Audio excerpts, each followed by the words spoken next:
Papa Dudut. Parati po akong nakikinig sa inyong programa. Ang ganda po kasi ng programa ninyo dahil nabibigyan ninyo ng pagkakataon ng ating mga kabarangay. Ang katulad ko na ikwento ang naranasan sa buhay. Mga ilang ulit na rin akong sububok na magpadala ng sulat ko sa inyo pero tuwing susubok po ako ay parati akong kinakain ng hiya. Na baka husgahan lamang ako ng mga tao.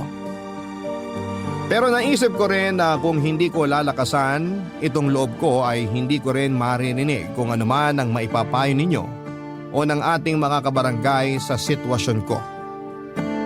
Ako po si Carmen. Noong elementary pa lamang ako'y lumipat na ang pamilya ko sa Navotas. Galing po kaming Negros.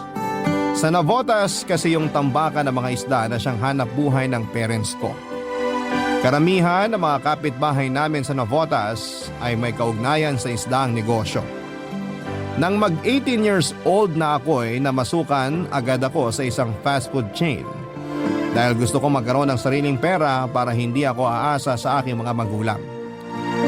Sa pinagtatrabahuhan ay nakaipon naman ako ng kaunting pera, Papa Dudut. Dito ko sinimulan ang sarili kong negosyo kasama ang boyfriend kong katrabaho ko rin sa fast food chain.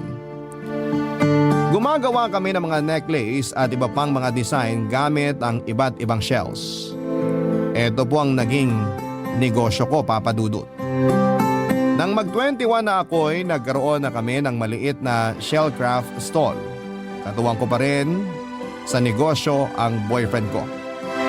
Pareho kaming dalawa na hindi nakapagkolehiyo at umaasa lamang sa kasipagan at positive mindset na kaya naming palaguin ang perang pinuhunan dahil pareho rin kaming hindi umaasa sa aming mga magulang. Nang makita naming umaasenso na ang shellcraft namin, ay saka kami nag-decide na magpakasal, Papa Dudut. Aaminin ko na hindi ako nagalaw ng boyfriend ko sa mga taong nagkasama kami. Kaya sa unang gabi namin bilang mag-asawa ay nilubos-lubos namin na pagsaluhan ang aming mga sarili na puno ng pagmamahalan. Natikman ko ang pag-ibig sa kanyang mga bisig. Habang yakap-yakap ko siya ay pakaramdam ko ay sobrang saya ko. Pero hindi ko ina-expect na panandalian lang pala ang lahat dahil binawi siya sa akin. Namatay agad ang asawa ko matapos ang isang buwan naming pagsasama. Ang dating masayang pamumuhay ko'y napalitan ng lungkot, Papa Dudut. Akala ko'y wala ng pag-asa ang buhay pero muling lumiwanag ang buhay ko dahil sa isang buwan na pagiging mag-asawa namin ay nabuntis ako ng asawa ko. Biniyayaan kami ng Diyos ng isang anak na babae. Walang iba kung hindi si Rosemar. Papa Dudut, binuhos ko po ang lahat ng pagmamahal ko kay Rosemar. Ang mga hindi ko naranasang karangyaan sa buhay ay ibinigay ko sa kanya. Pinaaral ko ang anak ko sa kolehiyo at nang makatapos na ito sa kanyang pag-aaral ay agad naman itong nag-decide na magpakasal sa kanyang boyfriend na si Andrew. Ayaw ko pa sana siyang ipakasal pero buntis na ito kaya tinuloy ang pagpapakasal ni Rosemar kay Andrew dahil dapat nitong panagutan ng kaisa-isa kong anak. At gusto ng anak ko na lumipat na ng bahay kasama ang asawa niya.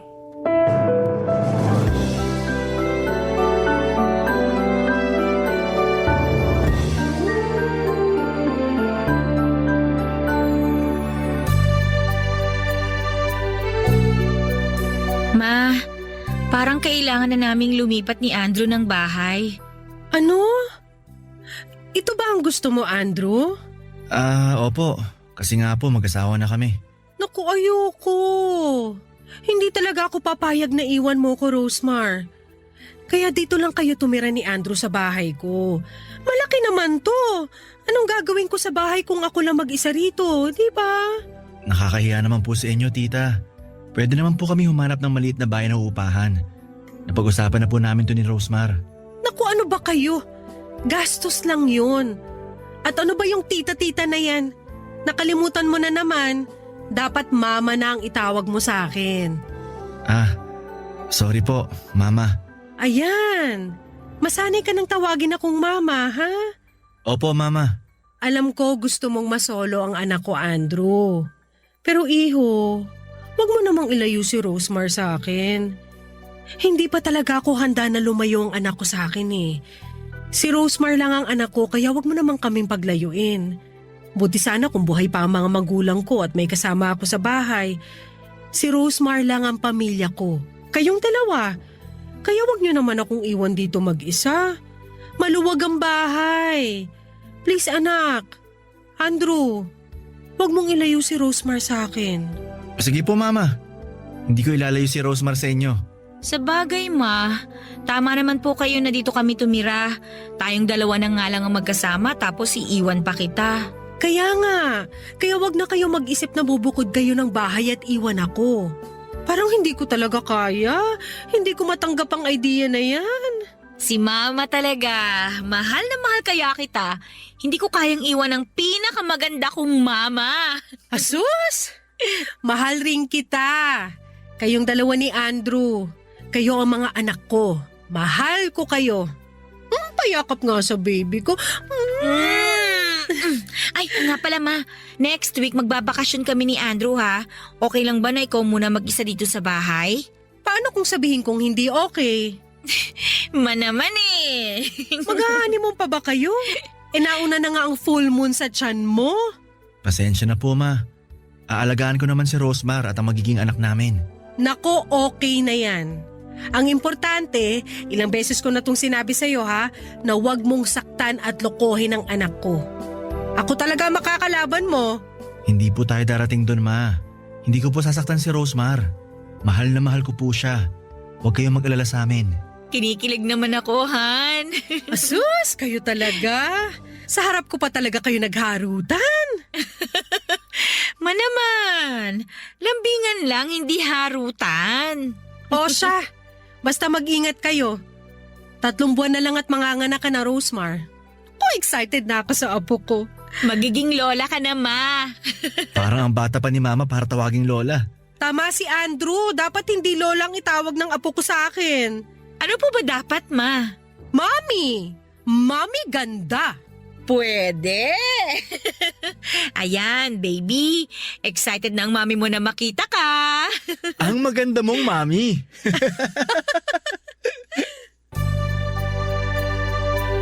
Marunong pumili ang anak kong si Rosemar ng lalaki kung pisikal lamang ang pag-uusapan, Papa Dudut. Matikas ang pangangatawan ni Andrew, maputi at matangkad. Matangos ang ilong at pwede nga siyang maging artista o model sa kanyang kagwapuhan.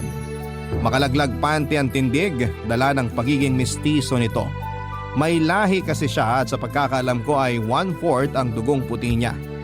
Taga-Olonga po ang mga magulang niya. Nag-iba ang takbo ng buhay simula nang merong lalaking nakatira sa amin, Papa Dudut. May tumutulong na sa aking magbuhat ng mga shells kapag nasa bahay si Andrew. Pansin ko na maganda ang forma ng katawan niya. Ang braso nito'y alam na alam kong matigas tuwing nagbubuhat siya ng mga sako ng shells. Minsan ay nakasalubong ko siyang nakatuwalya lamang galing banyo matapos po itong maligo. Parang akong teenager na ngayon lang nakakita ng magandang hubog ng katawan ng isang lalaki. Pilit kong hindi pag-isipan ang nakita ko pero nakakatakam po ang katawan ni Andrew. At mas lalo akong nawiwindang tuwing ngingiti siya sa akin. Sobrang sweet ni Andrew sa akin, Papa Dudut. Hindi ko may pagkakaila sa sarili ko na nagkaka-crush ako sa asawa ng anak ko. Kaya sobrang kaba ng dibdib ko ng isang araw ay kami lang dalawa sa bahay at nilapitan niya ako para kausapin tungkol sa mga bagay-bagay.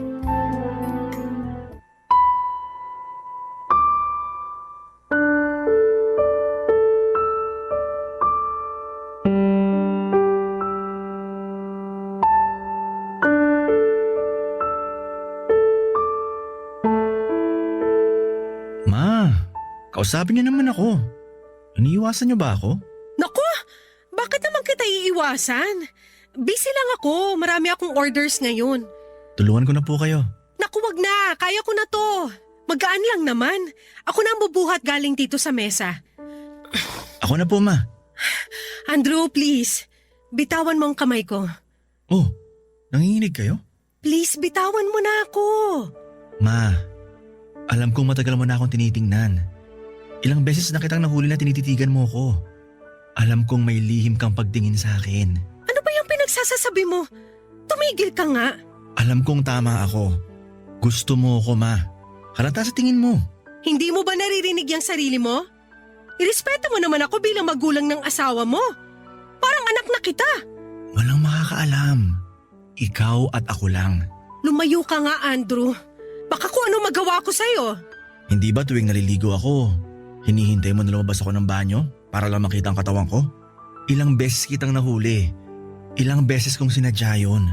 Doon ko natumbok na tama ang hinala ko. Walang duda. Gusto mo nga ako. Hindi totoo yan. Malisyoso ka lang. Ma, sabi ko nga sa'yo, walang makakaalam. Andrew, isa na lang. Bitawan mo ko. Huwag ka na mag-deny, Ma. Alam kong tinatago mo lang yung nararamdaman mo sa akin dahil asawa ko ng anak mo. Andrew, please. Magiging sikreto natin to. Itatago natin. Promise yan. Walang makakaalam. Tigilan mo ko, Andrew. Ano ba? Andrew!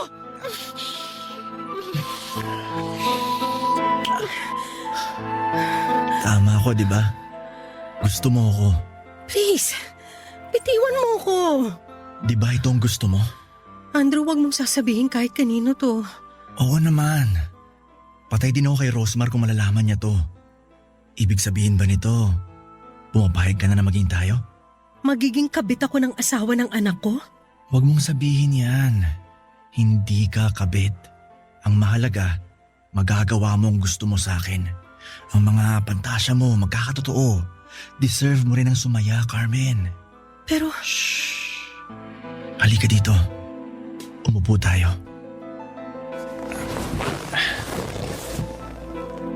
Alam mo ba, hindi lang ikaw nagpapantasya.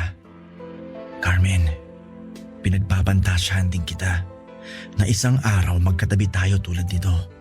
Na hinahawakan kita, hinahalikan. talaga ba? Oo, maniwala ka. Gusto kita, Carmen. Gustong gusto.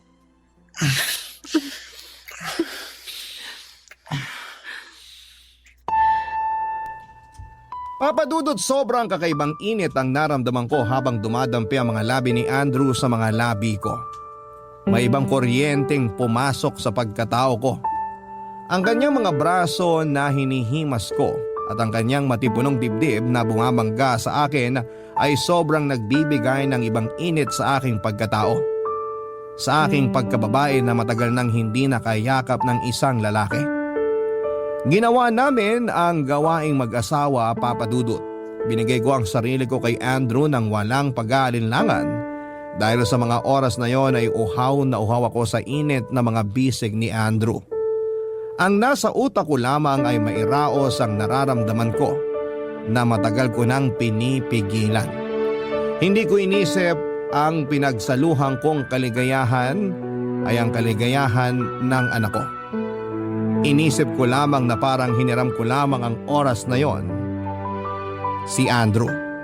Wala sa isipan ko ang magiging kabit niya, ang maging karibal ng sarili kong anak at hindi ako mga agaw, hiniram ko lang sandali si Andrew noon. Pero kabit ba ang tawag sa akin at paano kong malalaman ng anak ko ang sikretong malupit na ito na may nangyari sa aming dalawa ng manugang ko na si Andrew, Papa Dudut. Barangay Love Stories. Barangay Love Stories. Papa Dudut, inilihim namin ni Andrew ang naging relasyon naming dalawa. Hindi ko lubos maisip sa buhay ko na magiging kabit ako ng asawa ng anak ko. Hindi ko akalain na magiging ahas ako sa anak ko. Kahit ganito ang nangyari ay mahal ko ang anak ko. Ayaw kong masaktan siya at ayaw kong masira ang pamilya nilang dalawa ni Andrew. Kaya walang araw na hindi ako natatakot na baka mabunyag na. Sa iisang bahay ay may dalawang ilaw na pinagsasaluhan ng nag-iisang haligi nito. Tama po, nakikisalo lamang ako. Hindi ko aangkinin si Andrew.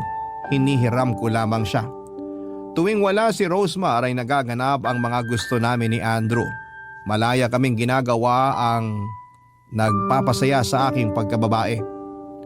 Umabot ako sa punto na parang parati kong hinihiling na sana'y parating wala ang anak ko para kaming dalawa lamang ni Andrew ang nasa bahay at mangyayari ang gusto naming mangyari na walang nakakaalam. Umabot ako sa ganon, Papa Dudut.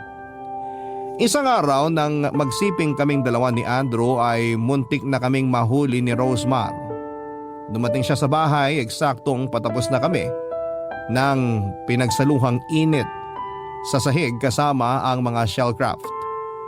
Hindi ko pala nalakang pinto ng kwarto. Mabuti na lamang at madali lang maisuot ang duster ko at si Andrew ay agad niyang naisuot ang shorts niya.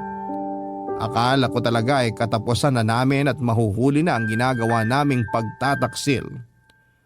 Sobrang fresh pa sa memory ko kung gaano ako natakot sa mga oras na yon.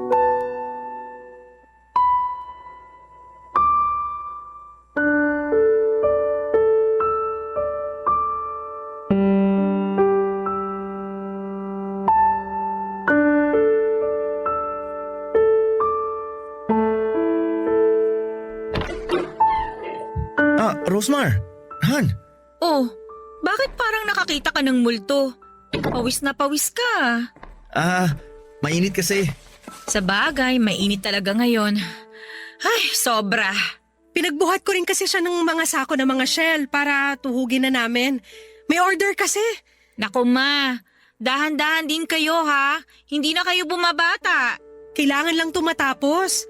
Suki ko kasi kaya minamadali ko na. Mabuti at nandito si Andrew, may tagabuhat ako. Alam mo naman na kailangan ni Mama ng tulong. Matibay naman ang mga braso ko kaya kayang-kaya to. Huwag mo na yang i-flex-flex. Ikaw talaga. Salamat Han sa pagtulong mo kay Mama ha.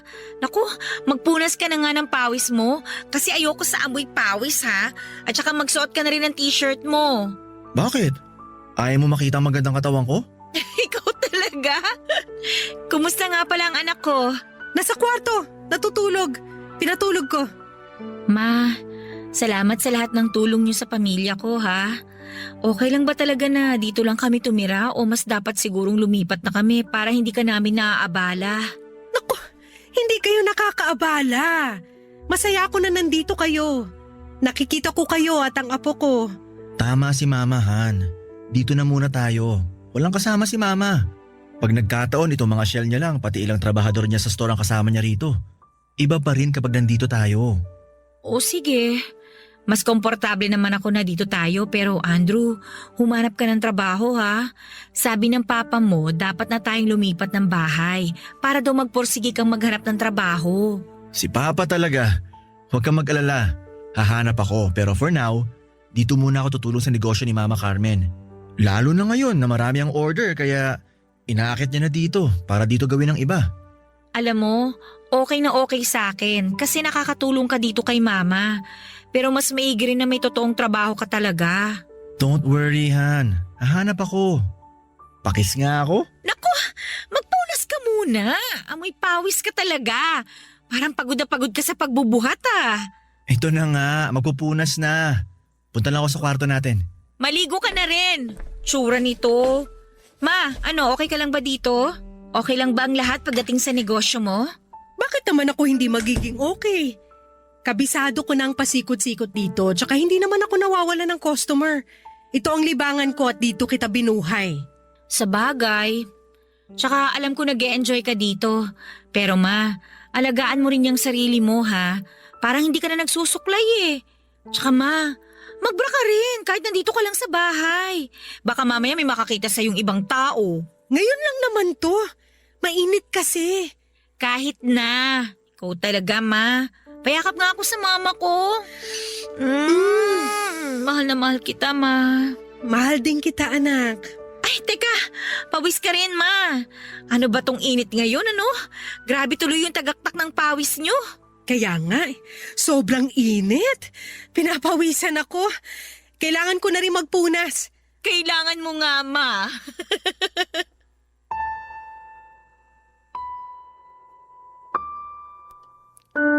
Sa oras na yon, Papa Dudut, ay sobrang kaba po ang nararamdaman ko.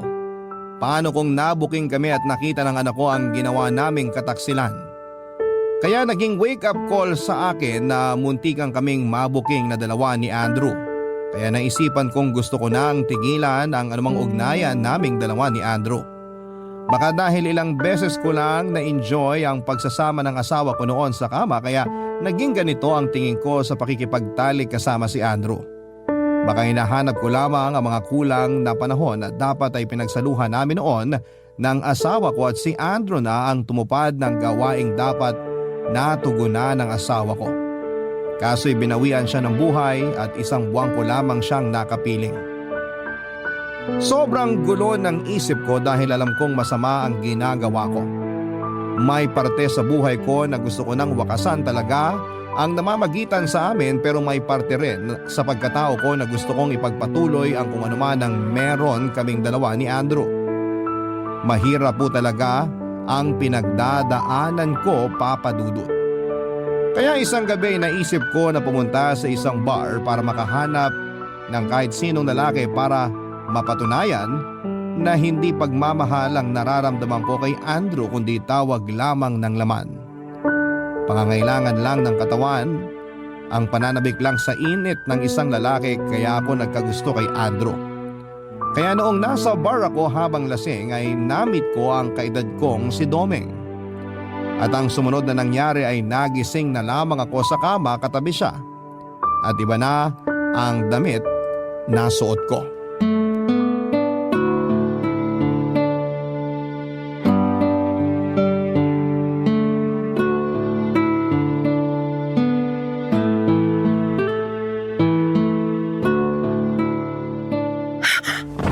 Ano nangyari? Anong ginawa mo sa akin? Bakit ito na ang suot ko? Ano nangyari? Ito naman masyado kang praning. Relax ka lang. Nakakapraning naman talaga. Pag mo akong pagtawanan, anong ginawa mo? Teka, may nangyari ba sa atin? Anong ginawa mo sa akin? Nangyari sa atin? Naku, wala. Mali ang iniisip mo. Matino akong lalaki, no? Hindi ako naniniwala sa'yo. Grabe ka naman. Nagmamalasakit na nga ako sa'yo eh. Anong malasakit ang pinagsasasabi mo? Yan ang problema. Magpapakalasing ka na sobra tapos ngayon nagbibinta ka ng kung ano-ano. For the record, walang nangyari sa ating dalawa. Hindi naman ako ganung tao. May respeto ako sa babae kasi may kapatid din naman akong babae at may nanay ako.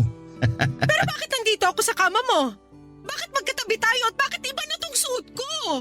Nasobrahan ka sa inom kaya nasukaan mo yung damit mo. Kaya pinalitan ko suot mo. Ibig sabihin nakita mo ang katawan ko? Ano naman? Gusto mo matulog na may suka? Nakakahiya. Huwag ka nang mahiya. Ang importante, maayos ka na.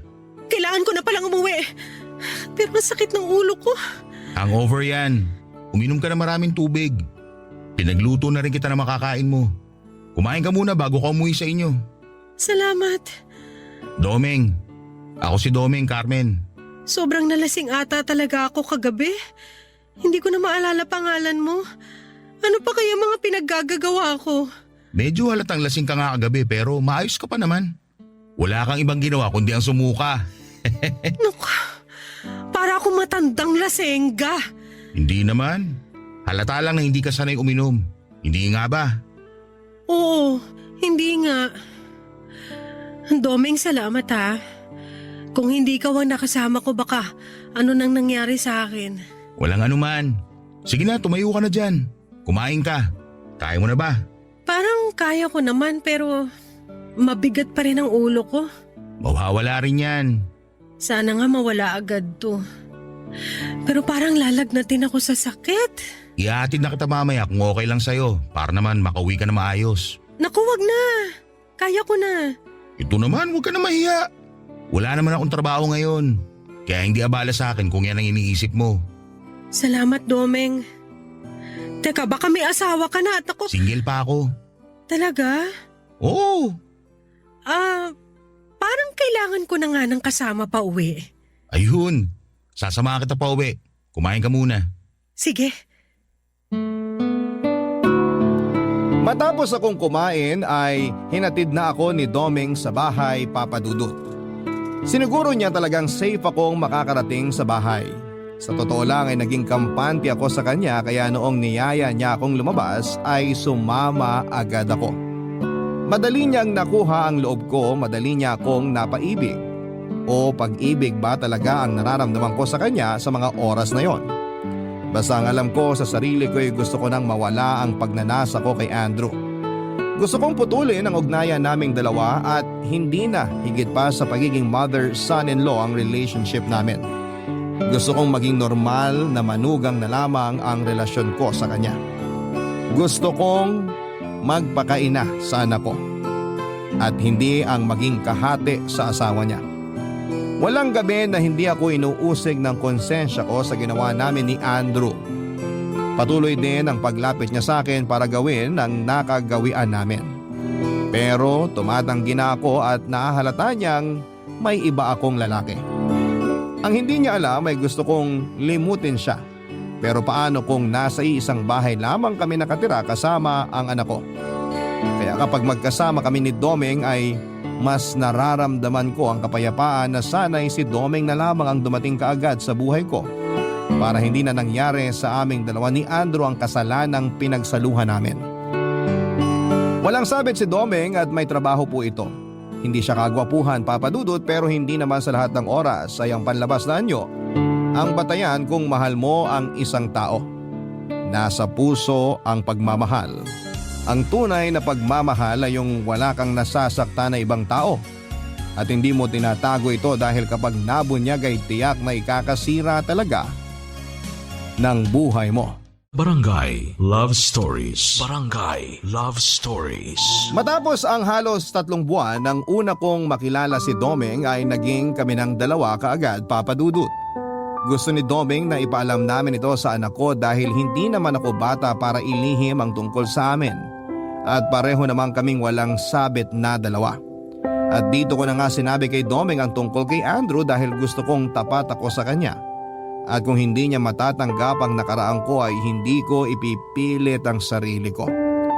Ang akala ko ay hihiwalayan niya ako, Papa Dudut, pero hindi. Mas minahal niya ako at hindi niya ako hinusgahan. Para sa kanya ay pinagtagpo kami ng tadhana para iligtas ako kay Andrew at maibaon sa limot ang sikretong ugnayan ko sa asawa ng anak ko. At matigil na ang hindi kanais-nais na ugnayan ko kay Andrew. Na dapat ay manatiling manugang lamang si Andrew sa buhay ko. Kaya hindi maiaalis na mainit ang ulo ni Domeng tuwing naiisip niya ang tungkol kay Andrew. Para sa kanya isang oportunista ito at tinitake advantage ang kahinaan at sitwasyon ko para makuha ang gusto nito. Ang sabi sa akin ni Domeng na kailangan nang malaman ni Rosemar ang tungkol sa relasyon naming dalawa ni Domeng para tumigil na si Andrew sa kanyang pangungulit sa akin. Ayaw din ni Domeng na malalaman ni Andrew na alam niya ang tungkol sa naging relasyon ko kay Andrew. Ang gusto niya na tinanggap niya ako bilang ako at dapat hindi na niya iisipin pa ang tungkol kay Andrew. Lalo na't alam niyang putol na ang ugnayan ko dito at sure akong wala na talaga, Papa Dudut. Nakapagdesisyon na akong tigilan na ang kahibangan ko kay Andrew. Pero isang araw ay nagalit si Andrew sa akin ang kamilang dalawa sa bahay. Nalaman niya na pinaalam ko na kay Rosemar ang relasyon naming dalawa ni Domeng.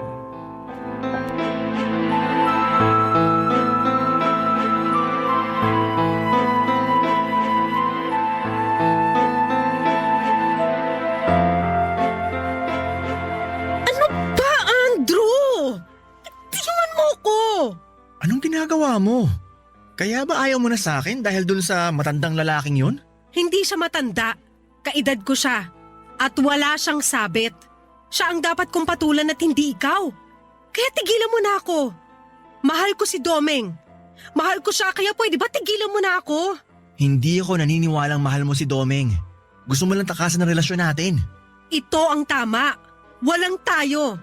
Dapat sa simula pa lang alam mo na walang tayo. Carmen naman, alam kong masaya ka sa akin. Masaya ka sa ginagawa ko sa'yo. Andrew, tama na. Mahalin mo ang anak ko. Yan ang tama mong gawin. At ang mahalin ko si Domeng ang nararapat kong pagtuunan ng pansin. Kaya please lang tumigil ka na. Hindi pwede. Pwede! Huwag mong putulin ang ugnayan natin. Pwede naman nating itago to eh. Ano? Itago? Hindi, Andrew. Hindi na tayo magtatago. Ayoko na kaya wala nang itatago. Pero gusto mo ako. Anong gusto mo? Magubad ako ngayon? Dito sa harapan mo? Wala namang tao ngayon, tulad ng dati. Pwede nating gawin ngayon. Hindi ba ito ang gusto mo? Huwag kang mag-alala. Paliligayahin kita. Tama na! Tumigil ka na! Anong ginagawa mo sa mama mo? May tinatanong lang ako kay Mama. Bitiwan mo siya! May tinatanong lang naman ako. Bakit? Sino ka ba? Ako si Domeng. Wala ka talaga respeto sa mama mo, no? Nire-respeto ko siya. Ganyan ba pag respeto? Yung nasasaktan na si Carmen sa higpit ng pagkakahawak mo? Ganyan ba ang asta na isang manugang? O baka naman, hindi mo mapigil ang sarili mo? Ano pinagsasabi mo? Tigilan mo si Carmen! Domeng, huwag ka nang makialam. Hindi! O ikaw! Baka akala mo hindi ko alam na malaki ang atraso mo. Hindi ka dapat pamarisa dahil oportunista ka. Anong pinagmamalaki mo? Yung itsura mo? Alam mo kung ano meron kami ni Carmen? Alam na alam ko kung walang iyaan mo. Kaya bitiwan mo na si Carmen. Ano? Hindi mo ba rin bibitawan? Bakit? Anong gagawin mo kung hindi? Iba talaga yung apog mo ah! Ano ba? Tumigil kayo! Kapal ng mukha mo! Walang iya ka! Pakialamero! Ikaw ang walang iya! Wala kang respeto! Puro kahiyupan yung nasa isip mo! Wala kang klase ka! Dapat sa'yo pinulubog! Doon na tayo sa loob ng kwarto ko. Andrew, umayos ka ah. Umayos ka bilang asawa ng anak ko. Umayos ka bilang tao dahil gusto ko na magpakatao. Hindi ako hayop. Sana ilagay mo yan sa utak mo. Mahalin mo ang anak ko. Yun ang dapat mong gawin. Halika na, Domeng. Ayusin mo yung pagbumukha mo ha! Domeng, tama na. Tigilan mo na yan.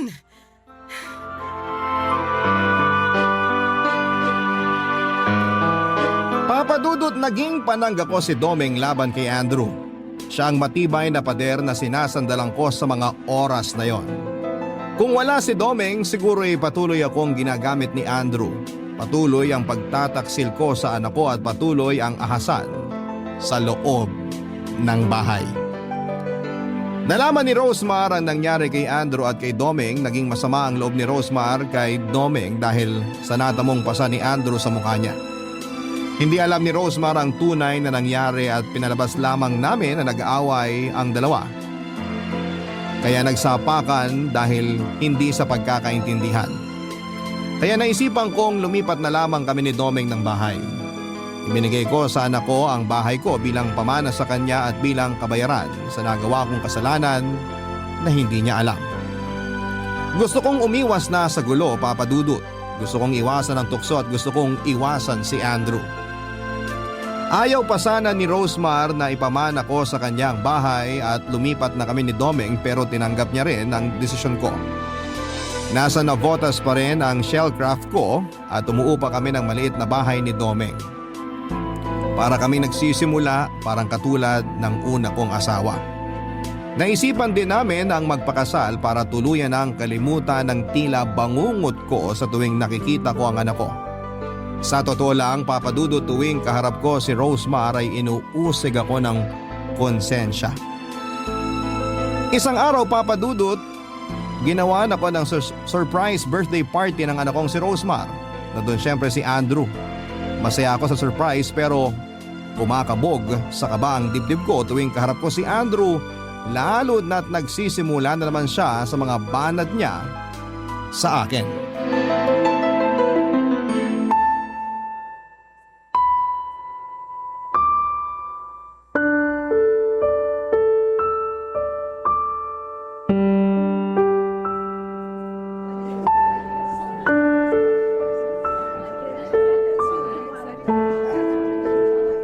Carmen, Huwag kang magsimula, Andrew. alam kong gusto mo pa rin ako. Pwede pa rin natin gawin yung mga ginagawa natin. Sa totoo lang, miss na kita. Tumigil ka. Baka may makarinig sa'yo. Sige na, magkita tayo. Pwede tayo sa motel. Hindi mo ba talaga ako titigilan? Tama na yung mga panahon na yon. Malaking pagkakamali yon. Hindi dapat ako nagpadalos-dalos eh. Dapat igalang mo rin ako bilang nanay ng asawa mo. Ikaw naman? Binabastos na naman kita pag gusto mong bastusin kita. Anong meron dito? Parang kanina ka pa kumukuha ng lechon, Andrew ah. Ako na, kukunan kita para matapos na. Carmen, hinahanap ka ni Rosemar. Asikasuhin mo na mga bisita mo. Sige, pupuntahan ko siya.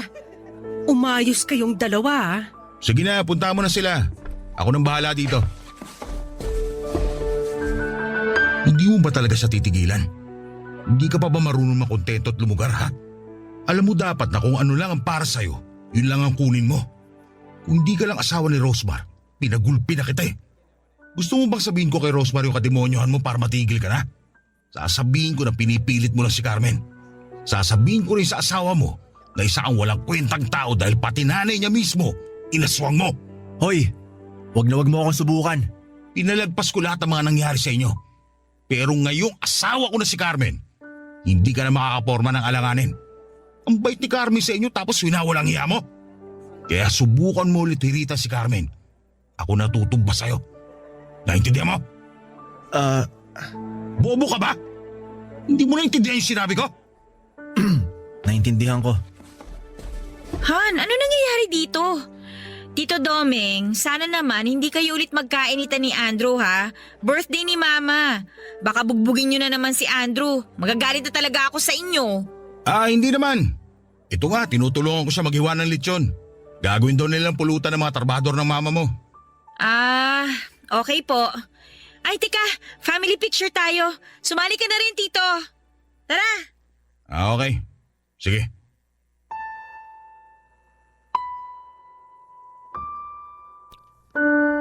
Simula noon, Papa Dudut, ay hindi na lumapit si Andrew sa akin. Iniiwasan na rin niya ako dahil parating nakabantay si Domeng sa akin dahil ayaw ng asawa ko na mas lalong lumalapa ang sitwasyon. Ilang beses na rin naming pinag-usapan ni Domeng kung sasabihin ba namin kay Rosemar ang katotohanan o hindi na dahil tapos na naman ang lahat at nakakatiyak na akong hindi na magkakamaling lapitan pa ako ni Andrew para alokin muli.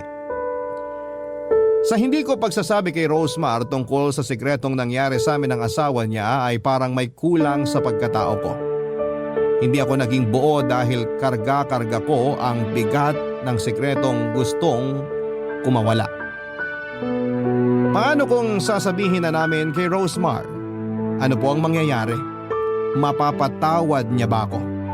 Maiintindihan ba ako ng anak ko na tinikman ko ang asawa niya sa mga oras na wala siya sa bahay noon? Paano kung malaman ng apo ko na ang lola niya ay dating nagpakalmot sa tatay niya? Marami akong iniisip na posibleng mangyari sa oras na mabunyag ang sikretong malupit na ito, Papa Dudut. Baka nga may panahon na ang magsasabi ng kung ano nga ba ang dapat kong gawin. Pero ayaw kong masaktan ng anak ko. Dapat, noong una pa lamang ay hindi ko na pinasok ang ganito sa buhay ko.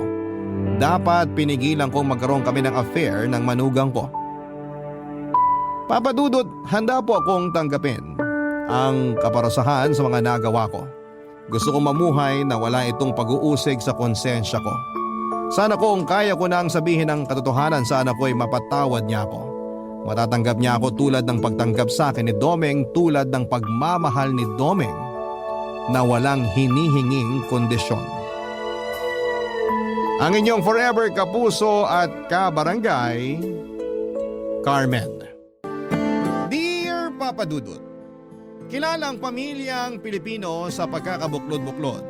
Nasa kultura na po natin na magsama-sama 1 o 2 beses sa isang taon para magkumustahan sa pamamagitan ng reunion.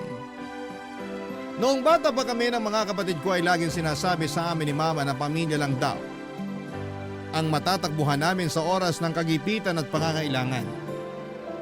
Kaya dapat ay hindi namin sirain anumang relasyon ang meron kami sa aming mga kamag-anak. At kahit na nga ngayong matanda na ako ay dala-dala ko pa rin sa puso ko ang mga pangaral na yon sa amin ng nanay namin. Bago ko ipagpatuloy ang pagkukwento ay gusto ko munang bumati ng isang magandang tanghali sa mga kabarangay natin.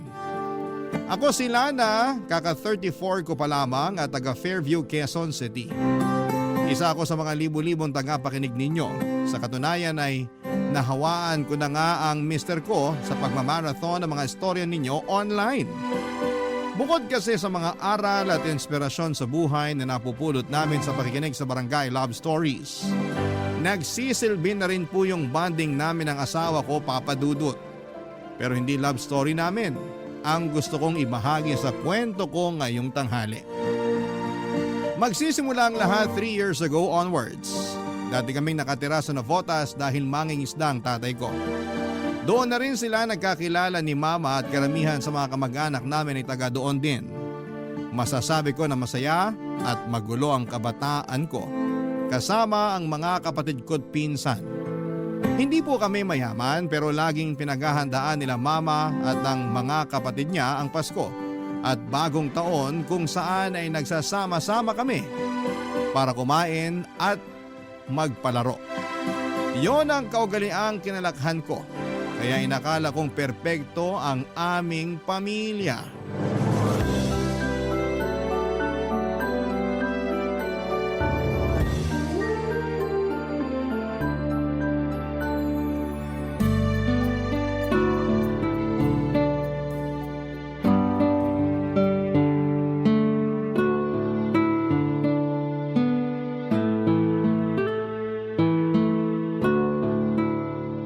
Ate Miriam, ano na? Ano na ba yon, Adora? Kailan mo planong pansinin yung nanliligaw sa'yo dun sa may water refilling station? Dinig ko, gustong-gusto ka raw nun. Tsaka, biyudo yun, kaya ayos na rin. Ano pa pinagsasasabi mo? Kilabutan ka nga. Bakit ako magpapaligaw ay may asawa akong tao? Santisi mong babaeng to? Alam naman natin na hindi na magtatagal yung buhay ng asawa mo. Manahimik ka nga! Matakot ka nga sa Diyos! May takot ako sa Diyos, ano? Lagi nga ako nagsisimba tuwing linggo at nagro-rosaryo gabi-gabi. Kung totoo yung sinasabi mo, sana alam mo sa sarili mo na masama yung iniisip mo. Hindi porke may sakit ang asawa ko ganyan mo na tratuhin. Masyado ka namang ano. Ikaw lang naman inaalala ko. Ano nga ko inaalala mo? Siyempre! Masarap kaya yung may kasama sa buhay lalo na pagtanda natin. Ako nga nakatatlo na eh. Madali kasi akong magsawa kaya pag ayoko na pinapalitan ko na. Ikaw yun! Magkaiba tayo. Mahal ko ang asawa ko. At kahit na ano mangyari, hindi ko siya ipagpapalit sa iba. Kaya ko naman ang sarili ko. Tsaka may mga anak ako, hindi ko kailangan maghanap ng ibang kasama.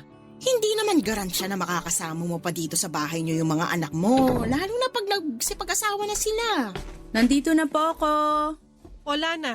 Bakit ngayon ka lang, nak? Ay, heavy traffic po kasi kaya medyo ginabi ako. Tapos may hinuhukay pang kanal dun sa main road kaya isang kalsada lang yung nadadaanan. Hassle nga po eh. Uy, Tia, nandito po pala kayo sa bahay. Oo, nakikipagkwentuhan lang naman ako dito sa nanay mo. Talaga po? Gusto ko nang paalisin tong tsahin mo eh. Nakakainis kasi yung mga sinasabi. Grabe ka naman ate. Tungkol saan po ba yung pinag-uusapan nyo kung ayos lang malaman? Ayos lang naman, pero baka pati ikaw mainis. Napakasulsul mo talaga. Bakit maiinis si Nana? Sigurado ako na pag nalaman niya baka nga matuwa pa siya at pasalamatan ako. Tungkol saan nga po kasi yun, Tia? May nagkakagusto kasi sa mama mo. Yung may-ari ng water refilling station dun sa kanto. Biyudo yun. Malaki na rin ang mga anak. Sinabi ko lang naman dito sa nanay mo na magpaligaw na kasi syempre, hindi natin sigurado ang buhay. Sobra naman po kayo. Buhay pa po yung tatay namin. Konting respeto naman. Anong konting respetong pinagsasasabi mo? Bastos po kasi yung sinabi nyo. Ano bastos dun? Lahat bastos. Hindi ko alam kung paano nyo nakuhang sabihin yun eh. Alam nyo na nga may pinagdadaanan yung pamilya namin dahil sa pagkakasakit ni Papa. Imbis na mapagaan nyo yung loob namin, lalo nyo lang pinabibigat. Depende yon kung paano nyo tatanggapin. Minasama nyo. Kaya kasalanan nyo yun. Talaga namang, ayaw pang tumigil ah. Huwag mo na lang patulan yung tiya mo. Baka hindi pa yan nakakapaghapunan eh. Mabuti pa umuwi ka na sa inyo, Adora. Baka nga hinahanap ka na ng mga anak mo eh. Anong oras na oh? Uuwi naman talaga ako Pero, pautakin mo muna ako ng bigas. Gawin mo ng 3 kilo pero sa sunod na linggo na yung bayad Dali na para makauwi na ako.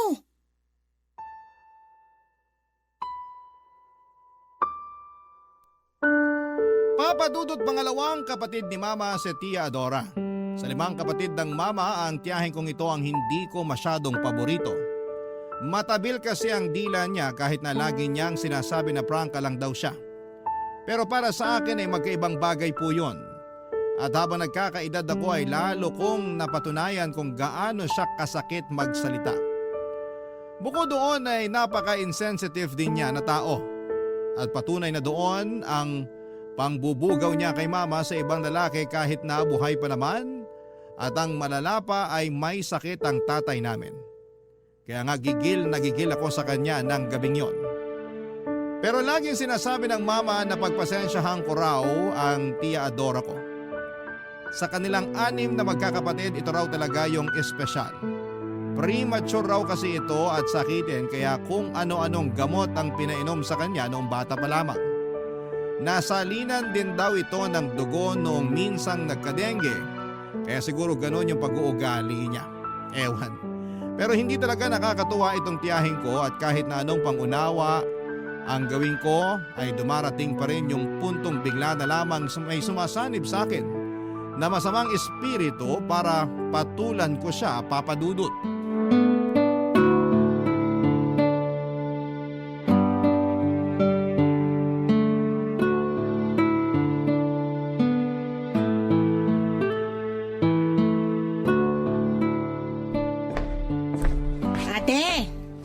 Ate, nandiyan ka ba sa tindahan nyo? Ay, tiya, kayo pala. Wala po si Mama, namalengke po. Ay, ganun ba? Pwede ba akong makautang? Ano pong uutangin nyo? Panlaba lang sana. Sabong bareta tsaka powder. Ay, samahan mo na rin ng sabong mabango, pampaligo tsaka shampoo at conditioner. Sige po, pero kailan nyo po planong bayaran? Grabe ka naman. Di ko pa nga nagagamit yung mga inutang ko. Tinatanong mo na kung kailan ko babayaran. Huwag nyo po sanang masamain. Siyempre, pinapaikot lang ni Mama yung puhunan ng tindahan. Babayaran ko naman kayo Masyado kong sigurista. Ilang beses nyo na po kasing sinabi yan, pero hanggang ngayon wala pa rin kayong inaabot na pambayad. Yung inutang nyong bigas, sabi nyo babayaran nyo sa susunod na linggo. Hanggang ngayon, wala pa rin. Tapos pumatong na lang yun sa mga utang nyo nung nakaraang buwan pa. Madadagdagan na naman po ngayon. Wala na pong space sa listahan nyo, oh. Di isulat mo sa likod. Late-late na bagay pinoproblema mo. Huwag naman po kayong ganyang magsalita. Paano hindi ako magkakaganito? Akala mo ang laki-laki ng kasalanan ko sa inyo kamag-anak nyo naman ako. Kaya nga po pinagpapasensyahan namin kayo kapag delay yung bayad nyo kasi kamag-anak namin kayo. Ito na po yung mga kinuha nyo, tiya. Pinlastik ko na rin para di na po kayo mahirapang bitbitin. Ay, salamat naman. Buti naisip mo yan. Walang anuman po. Ingat po kayo. Sandali. Maalala ko lang. Parang malapit ka nang mag-birthday, di ba? Po? Opo. Sa susunod na buwan na yon. Buti pa kayo naalala nyo. Ako kasi nakalimutan ko na. Uy, syempre. Tanda ko lahat ng birthday ng mga pamangking ko, no? Okay po. Pero, ilang taong ka na ba sa birthday mo? 30? Hindi po. 32 na po ako noon. Nako, lalagpas ka na pala sa kalendaryo. May masama po ba doon? Meron! Lalo na hanggang ngayon wala ka pa rin pinapakilala sa mama mo. Kailan mo ba kasi planong mag-asawa? Asawa agad? Wala pa nga po akong boyfriend. Di sige, boyfriend. Kailan ka ba magbo-boyfriend? Tia Adora. Wag mo na akong lilinyahan na wala ka pa namang hinahabol na deadline kasi ipapaalala ko lang sa'yo na hindi ka na bumabata. May expiration yung matres nating mga babae kung plano mo magkaanak. Baka mahirapan ka na. Sige ka. Alam ko naman po yun. Alam mo naman pala bakit hanggang ngayon wala ka pa ring boyfriend? Siguro babae gusto mo, no? Huling check ko sa sarili ko, lalaki pa rin naman po. Kaya nga lumandi ka na. Gayahin mo ako. Talo pa kita Ano pong gagayahin ko sa inyo? Yung mabilisan yung pagpapalit ng mga lalaki?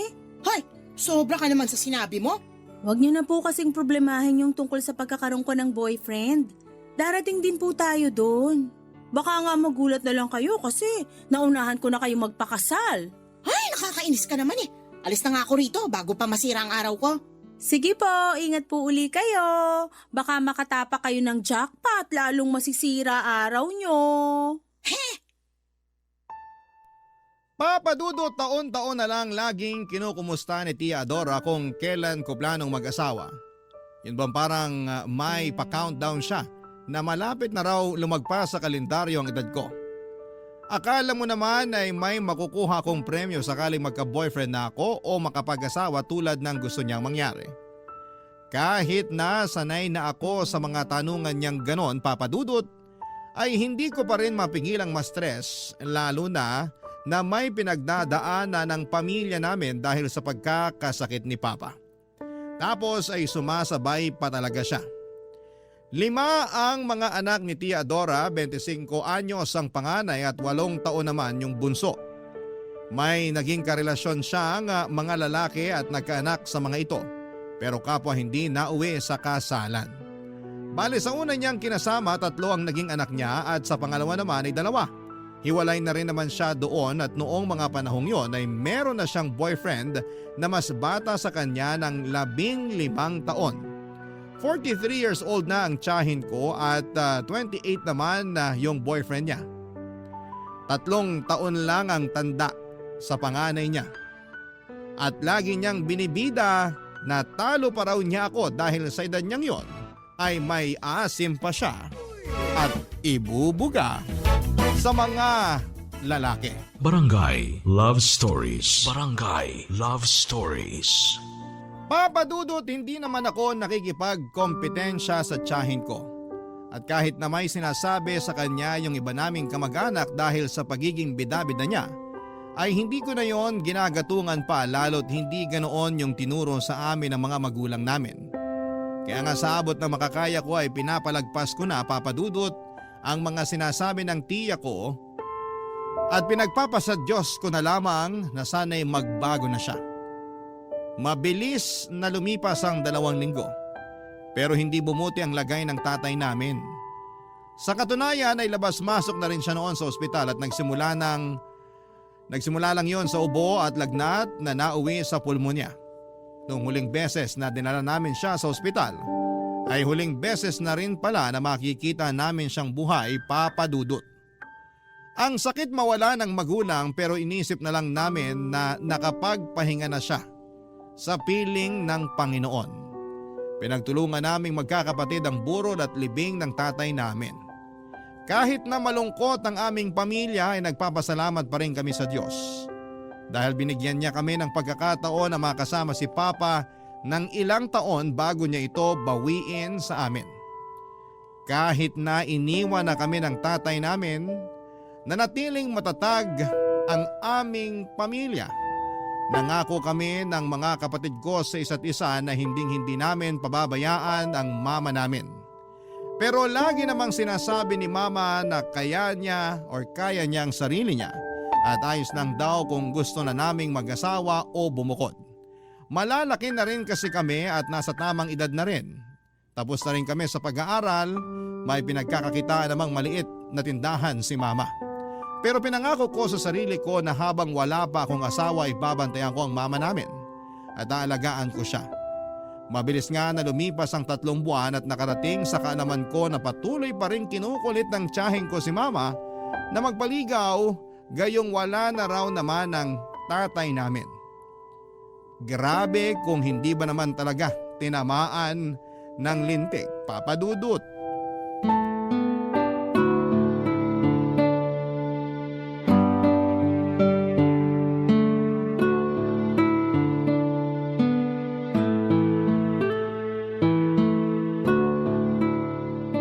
Alam mo, malapit na akong mapikon dyan sa tiyahin mo, nak. Ang kulit! Panay bugaw sa akin doon sa biyudong may-ari ng water refilling station dyan sa kanto.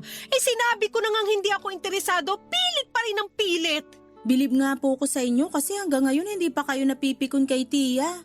Mapipikon pa lang, sabi nyo. Ang haba rin ng pasensya nyo eh. Oo naman, kasi iniisip ko pa yung mararamdaman niya. Kilala mo naman yung tiya mo, napakabalat sibuyas. Opo, pero siya nga hindi niya iniisip yung nararamdaman nyo. Kamamatay lang ni Papa pero gusto niya na agad na palitan nyo. Kahit nga nung may sakit pa lang ang papa nyo, Sabi na siya ng sabi tungkol sa bagay na yon. Sa susunod, sasabihin ko na talaga sa kanya na kung gusto niya, siya na lang yung magpaligaw doon. Total, sanay naman siya na maraming nagkakagusto sa kanya. Ay opo, proud pa nga siya na marami pa rin daw nagkakandara pa sa kanya kahit na may jowa na siya. Wala naman akong pakialam do kasi buhay niya yon. Ang akin lang sana, wag niya na akong idamay. Kahit na wala na ang papa niyo, hindi ko yun ipagpapalit sa iba. Kontento na ako na siya lang yung lalaking minahal at pinakasalan ko. Hindi ko na kailangan kumilala ng ibang lalaki, no? Sana maintindihan ni Tia na hindi lahat ng tao katulad niya.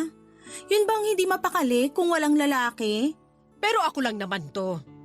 Matanda na rin kasi ako kaya ayoko na talagang pumasok sa panibagong relasyon na yan. Kaya lang ikaw, bata ka pa at hindi ka pa nai-in-love. Ang akin lang naman, may plano ka bang mag-asawa o mag-boyfriend man lang? Meron naman po. Yung totoo, may naliligaw po sa akin, Ma. Talaga? Isagutin mo na yan. Hala si Mama, oh. Naliligaw pa nga lang. Natuwa lang naman ako kasi ngayon mo lang sinabi na may nanliligaw sa'yo. Kaya nga sana wag mo nang patagalin, ha? Hindi na uso yung inaabot ng ilang buwan. Sagutin mo na agad para maipakilala mo na rin sa amin ng mga kapatid mo. Naku, matutuwa yung mga yun. Huwag po kayong mag-alala kasi feeling ko, siya na talaga. Matagal na rin kasi niya akong gusto. Ako lang yung nagtataboy sa kanya nung una. Talaga? Bakit mo naman siya tinataboy? Kasi naiinis ako sa pagiging mahangin niya. Pero habang unti-unti ko siyang nakikilala, nalaman ko na mabait naman pala talaga siya. Maginoo at magalang. Sigurado ako magugustuhan niyo rin siya sakaling ipakilala ko na siya sa inyo. Kung ganon, excited na ako. Basta balitaan mo ko sakaling sinagot mo na siya, ha? Magluluto ako ng masarap pag pumunta siya rito sa bahay natin. Sige po. Pero pwede ba ngayon na kayo magluto ng masarap? Namimiss ko na po kasi yung special sisig niyo eh. Nung nakaraang araw pa ako nagkikrave nun. Nako, at naglambing na nga atong anak ko. Sige na po. Ako na magbabantay sa tindahan habang nagluluto kayo. Damihan niyo po ng sili ah. Gusto ko yung maanghang. Oo, nadamihan ko talaga para pag humingi yung tiya mo ay mapaltos yung bibig niya sa anghang. Naman. Joke lang. Pero kilala mo naman yung tsahin mong yun. Kahit 5 bahay yung layo sa atin, naaamoy niya pa rin kung ano yung niluluto nating ulam. Lalo na kung masarap. Oo nga po. Maya-maya pupunta na siya rito na may dalang platito. Oo, tapos masahol doon may panibago na naman siyang uutangin sa tindahan natin. Ay, nako! Si Adora talaga! Papa Dudut, tuwang-tuwa si Mama nang malaman niyang merong nanliligaw sa akin. Sa katunayan ay gusto na raw niyang sagutin ko yon para naman maipakilala ko na sa kanya. Sa totoo lang ay matagal na kami nag-uusap nitong katrabaho ko. Masugid ko na talaga siyang manliligaw pero hindi ko lang masyadong pinapansin. Akala ko ay mawawala na lang yung pagkagusto niya sa akin pero ako yung biglang nagkagusto sa kanya. Siguro'y ginayuman niya ako pero hindi naman ako nagrereklamo. Masarap naman talagang ma-in love kaya nga pagkalipas lang ng 2 linggo, Papa Dudut, ay binigay ko na sa kanya ang matamis kong oo. As usual ay nakarating sa buong angka namin na sa wakas ay may boyfriend na ako. At nung araw nga na dinala ko siya sa bahay para ipakilala kay Mama at sa mga kapatid ko abay biglang umiksena si Tia Dora. Nakala mo'y kung sinong nakapagtanong sa boyfriend ko. Ang malala ay tungkol pa sa personal niyang buhay ang mga tinanong ni Tia. Katulad ng ilan silang magkakapatid, may business raw ba ang mga magulang ni boyfriend at kung magkano raw ang sinasahod niya. Katwiran ni Tia Adora ay concern lamang daw siya sa akin. Kung kaya ba niyang buhayin ang pamangkin niya kapag nagpakasal na kami. Nakakaloka. Hindi nagtagal ay na-engage kami ng boyfriend ko at nagpakasal na rin kami, Papa Dudut. Nang mga panahong yon ay may bahay na kami na binigay ng parents ng asawa ko sa kanya. Pero i-renovate pa lang namin kaya sa bahay muna kami tumira. kasama si mama lalo na noong nabuntis ako. Inabot din ng 1 taon ang renovation pero dahil cesarean ako ay pinili ko muna magstay sa bahay namin para maalagaan ni mama. Ang hirap din kasing kumilos kung ako lang mag-isa, lalo na at sariwa pa yung tahi ko. Pero nakaraos din naman ako at hindi nagtagal ay sumapit yung araw ng pagpapabinyag namin sa aming baby. Pero hindi ko akalain na pati yon ay guguluhin ni Tia Adora nang mag-imbita siya ng sandamakmak niyang mga kazumba sa binyag ng anak ko para makikain, Papa Dudut.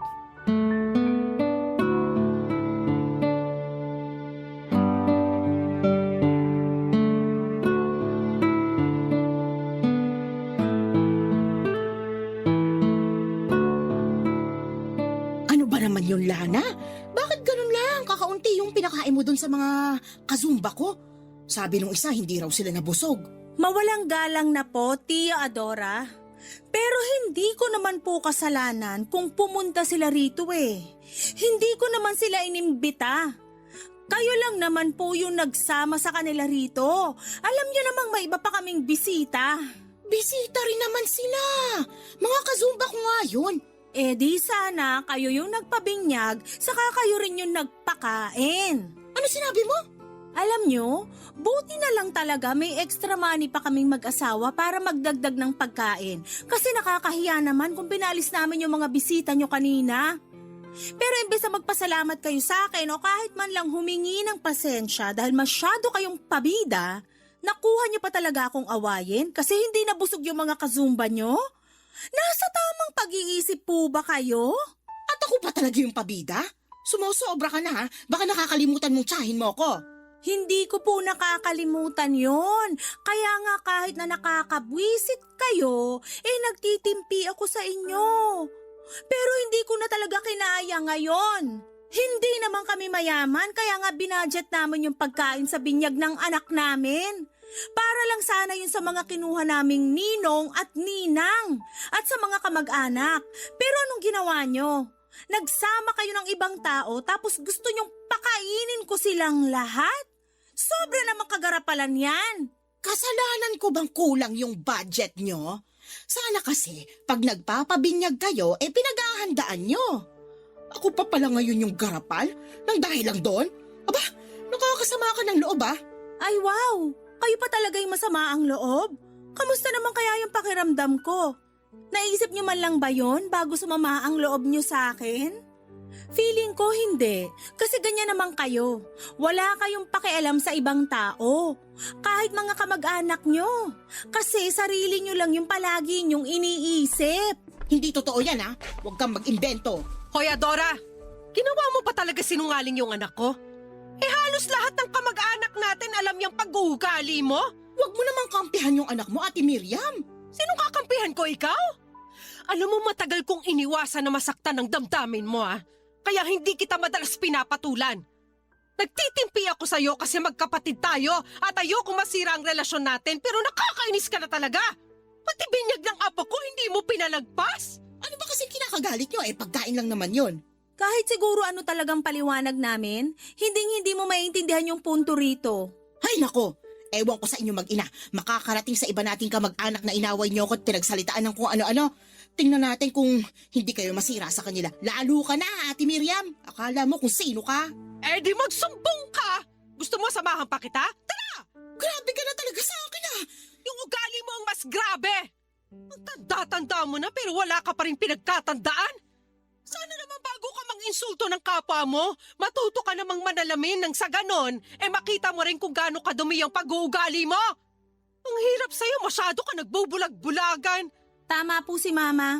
Sana ma-realize nyo yon bago pa mahuli ang lahat. Wala akong dapat ma-realize dito kasi alam ko sa sarili ko na wala akong ginawang mali. Ang yayabang nyo porque umasenso lang kayo ng konti. Tandaan nyo na laging binababa ng Diyos sa mga mapagmataas. Wala pong nagmamataas dito. Kung meron, baka kayo. Sumusobra ka na talaga, Lana. Hindi mo na ako ginalang. Hindi ka rin kasi marunong gumalang sa iba. Kaya paano ka igagalang ng anak ko? Mabuti pa, umuwi ka na sa inyo! Sige na! Mabuti pa nga. Ayoko na makita yung mga pagmumukha nyo. Papa Dudut, hindi ko na nga napigilan ang sarili ko na pagsalitaan ng masakit ang tiyahin ko dahil sa ginawa niya. Walang respeto na kung yon ang gusto niyang itawag sa akin, pero harap-harapan na niya akong binastos dahil sa ginawa niya. Mabuti na lang talaga at nagawan pa rin namin ang paraan na mapakain ang lahat ng mga in-invite niya na wala naman sa listahan namin. Pero syempre napagastos kami ng malaki ng asawa ko. Hindi naman kami mayaman kaya nga hanggat maaari ay binabudget namin ang aming pera. Pagkatapos ng insidenteng yon ay naggalit at nagtampo sa akin si Tia Dora.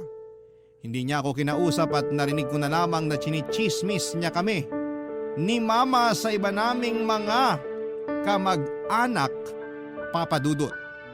Pero mas marami siyang sinasabi tungkol sa akin na kung ano-anong hindi magaganda sa pandinig tulad ng maramot daw ako, gahaman, at hindi na aasenso. Alam ng mga kamag-anak namin na hindi yun totoo dahil matulungin akong tao. Pero sinabi ng mister ko na wala naman daw akong dapat na patunayan kasi alam din naman nila kung gaano kagarapal ang tiyahin namin. At habang tumatagal, Papa Dudut, imbis na magbago ay lalong lumalala ang ugali niya sa pagiging tsismosa, Papa Dudut. Barangay Love Stories. Barangay Love Stories.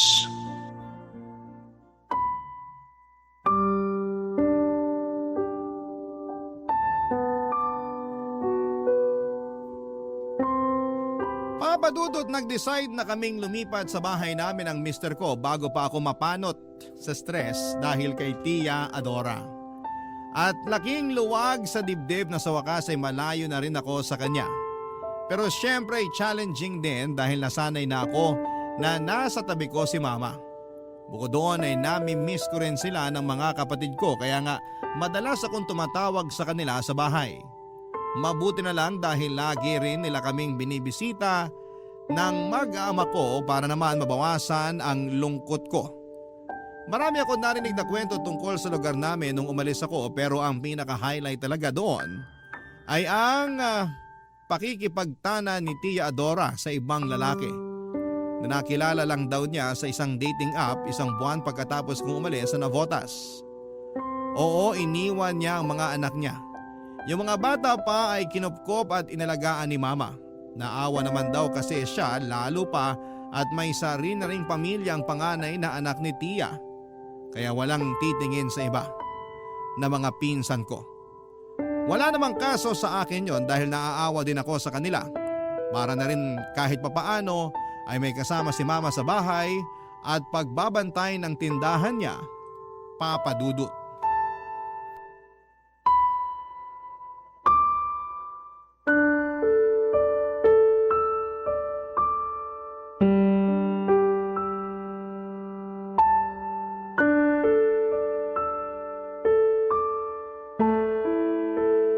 Nasaan na kaya si Tia Adora, no? Hindi na ba talaga siya uuwi? Kawawa naman po yung mga anak niya. Ewan ko. Wala sabing nakakaalam kung saan siya pumunta. Hindi rin naman magawang tumawag kahit man lang kumustahin yung mga anak niya. Grabe. Hindi ko akalain na meron palang mga magulang na kayang abandonahin yung mga anak niya para lang sa isang lalaki. Kaya nga eh. Lahat kami ng iba mong tiyahin at tsuhin nagulat din. Ano pong sabi ng boyfriend ni Tia? Yun nga. Nalaman namin na hiniwalayan na niya pala. Kasi raw napansin niya ng lalaki na.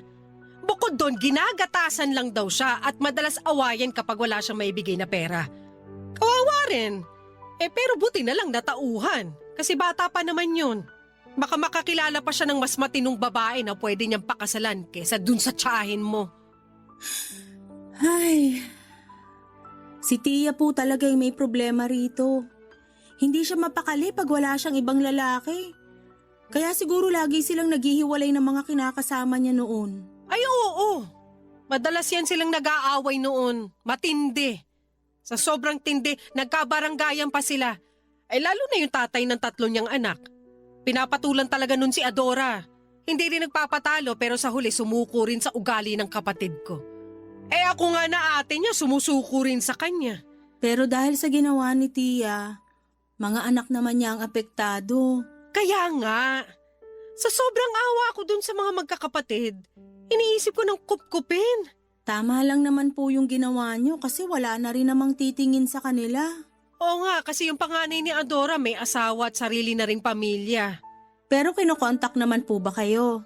Oo, lagi nga kinukumusta yung mga kapatid niya. Sabi niya sa akin pupunta raw siya sa bahay sa susunod na linggo. Mag-iipon lang daw sila ng pamasahe. Bakit po? Saan na ba sila nakatira ngayon? Umuwi pala sila ng probinsya ng asawa niya, dun sa Bohol. Naku, ang layo na rin pala ng tirahan niya. Oo, pero lagi naman siya nakikipag-usap sa mga kapatid niya sa cellphone. Lalo na ngayon.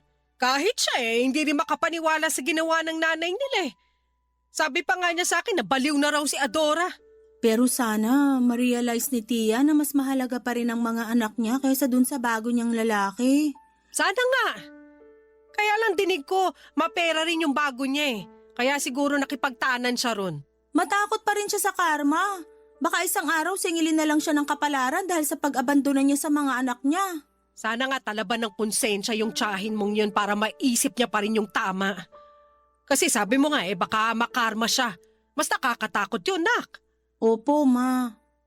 Kaya nga po gusto ko magpasalamat sa inyo kasi kahit iniwan na tayo ni Papa, kami pa rin ang mga kapatid ko yung priority nyo. Oo naman. Kasi mga anak ko kayo at mahal na mahal ko kayo. Napapalitan at pwedeng iwanan ng mga lalaki. Pero ang mga anak, hindi. Alam na tatay nyo na ganun yung prinsipyo ko. Kaya siguro natakot siya magloko nung nabubuhay pa siya. Pero hindi naman manloloko ang papa nyo. Mahal na mahal ako nun at mahal na mahal ko rin siya. Mahal din po namin kayo, ma. Salamat po uli sa lahat-lahat. Lalo na sa pag-aalaga nyo sa akin ngayong may sarili na rin akong anak. Papa Dudut, hindi pa rin ako makapaniwala na may ganong klase ng ina. Yun bang kayang iwan ang mga anak para lang sumama sa ibang lalaki? Tuluyan na ngang nawala ang katiting na respeto ko kay Tia Adora dahil sa ginawa niya sa mga pinsan ko. Ang hirap lang kasi na lagi raw siyang hinahanap ng bunso niyang anak. Wala namang maisagot si mama kundi ang umalis at baka hindi na bumalik pa. Papadudot awang-awa ako sa pinsang kong yon dahil nakakatulugan na lang daw ang pag-iyak. Lumipas pa ang isang taon at hanggang sa sumapit itong 2024 around March nang makarating sa amin ang balita na may kamag-anak daw kaming nakakita kay Tia Adora na nasa Taytay Rizal at namamalimos na. Pero hindi raw nila nakausap dahil paglapit nila ay mabilis daw itong tumakbo papaalis. Nag-alala naman kami ni Mama nang malaman yon kaya kami na mismo ang pumunta noon at nagbaka sakali na makita namin siya. Pinagtanong-tanong namin ang kinakaroonan niya at makaraan nga ang isang buwan na paghahanap ay may nakapagturo naman kung saan siya matatagpuan. Dinala kami ng aming paghahanap sa isang maliit na paupahang kwarto sa bayan ng Angono. Doon namin natagpuan ang aming hinahanap.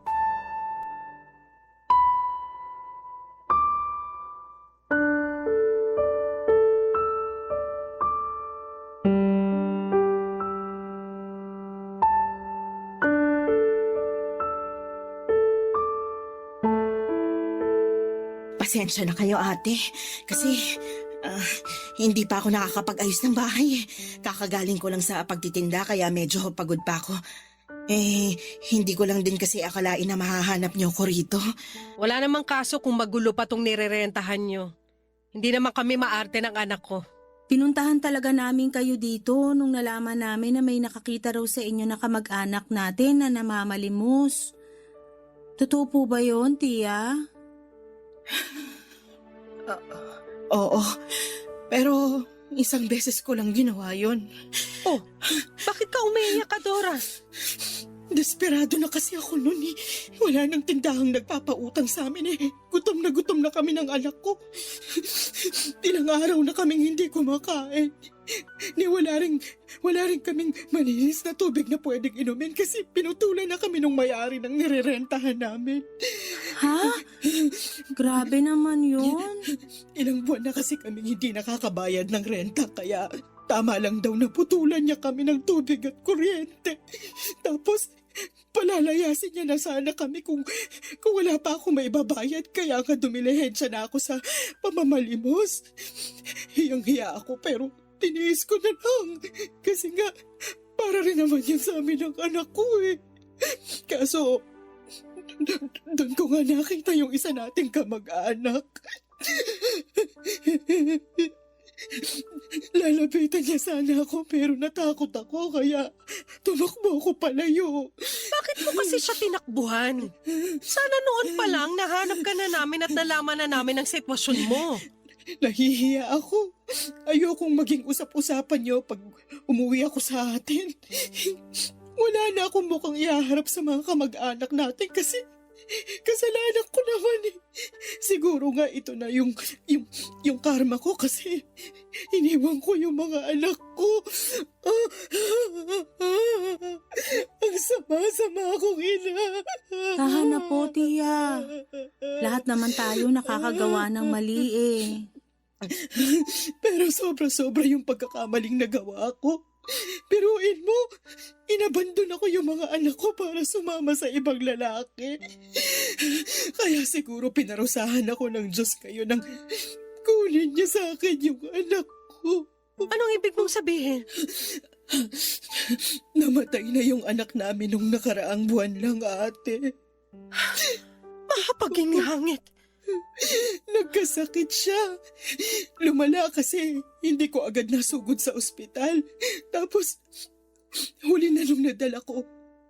Ang hirap. Ang sakit mawala ng anak. Tapos humingi ako ng tulong sa barangay para maipalibing yung anak kong namatay kasi walang-wala talaga ako. Hindi ko na nga siya naiburol. Tapos, yung natirang pera sa donasyon nila sa akin ginamit ko pampuhunan para makapagtinda-tinda ako. Pinakiusapan ko rin yung may-ari ng nirerentahan ko na huwag akong paalisin kasi baka sakali na ako matulog. Buti na lang naawa siya sa akin. Bakit kasi hindi ka na lang umuwi sa atin sa Navotas? Hinihintay ka rin ng mga anak mo. Nahihiya nga kasi ako sa inyo. Siguradong pagtatawanan ako ng iba nating mga kamag-anak. Hindi nila gagawin yon pag nalaman nila mga pinagdaanan mo. Pasensya ka na kasi naduwag din talaga ako. Hanggang ngayon, hiyang-hiya ako sa inyo ni Lana pero buti na lang din na nahanap niyo ako. Alam ng Diyos kung gaano ko kayo gustong makita at makausap para humingi ng tawad. Ang laki-laki ng kasalanan ko sa inyo. Wala na yun sa amin ni Mama, Tia Adora. Napatawad ka na namin. Kaya nga nung nalaman namin na nakita ka ng kamag-anak natin dito sa Rizal, nagpursige kami na hanapin ka para kamustahin. Hindi lang namin nakalain na ganun na pala katindi yung pinagdaanan mo. Pero tandaan mo, Tia, nakasama mo na kami ngayon at hindi ka na mag-iisa. Tama si Lana. Kaya umuwi ka na sa bahay. Kasi hinihintay ka na rin ng mga anak mo. Miss na miss ka na nila, lalo na yung bunso mo. Oo, ate. Uuwi na ako. Miss na miss ko na rin sila.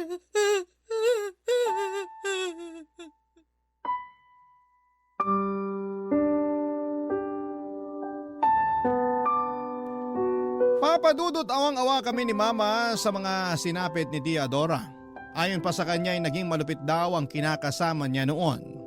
Noong nagtanan sila ay dinala siya nito sa Rizal, nagsama sila at nabuntis pero 3 buwan pa lamang ang tiyahin niya or tiyan niya nang magloko ito at iwanan na siya.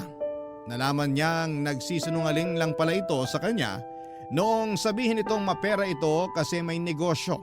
Masyado raw nasilaw sa pera sa Tia Dora kaya nagpauto siya rito at hindi na nakapag-isipan ng tama.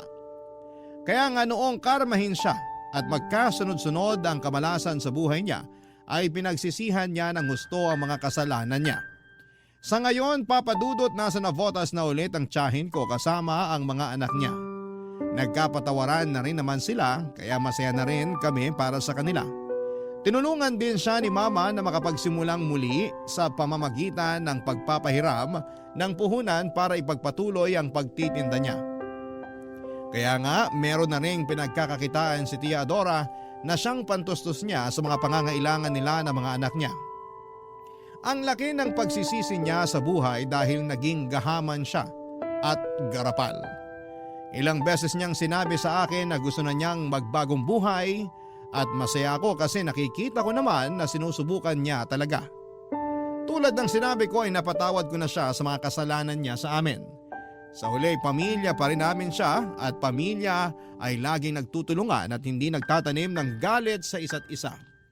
Hanggang dito na lamang po ang sulat ko, Papa Dudut, at sana'y kinapulutan po ito ng aral at inspirasyon ng mga kabarangay natin sakaling mapili po ninyong i-ere sa inyong istasyon. God bless sa Barangay Love Stories and more power sa inyong lahat.